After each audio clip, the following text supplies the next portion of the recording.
วัสดีจ้าพ่อแม่พี่น้องมื้อนี้ชาวกะระยะกาฬสินธุ์เด้อค่ะมาสิมาล้ำในบทบาทยายบัวไหลลูกสะใภ้จึงตับยาเด้อจ้า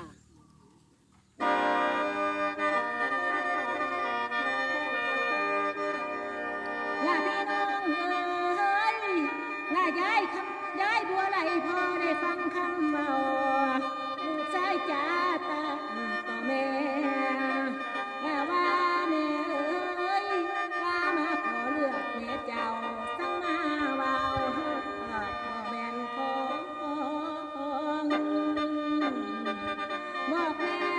ว่าเมียนั้นอยากบอกกินข้าวน้ำบ่อิ่มท้องอยากกินเลือดแม่ย่าโตอยากขันบ่ได้กินเลือดแม่ย่านั้นคงสิตายแท้ว่าแน่นอนลูกคำเอ้ยถ้าคัดคนทางหลายเพิ่นพากันกินข้าวน้ำต่างพร้อมบ่าอิ่มกันพี่น้อง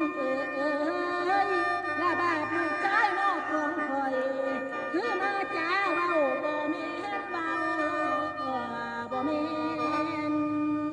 โอ้ยลูกเอ้ยกินข้าวเกิดมาจนว่าเฒ่าบ่เคยหูหักสิเห็นเด้น้อหรือว่าตัวนางไผ่หน้านางให้เป็นปอบเป่าหน้านางให้เป็นปอบเป่าอยากกินเลือดแม่ย่าจนถ้าคันบ่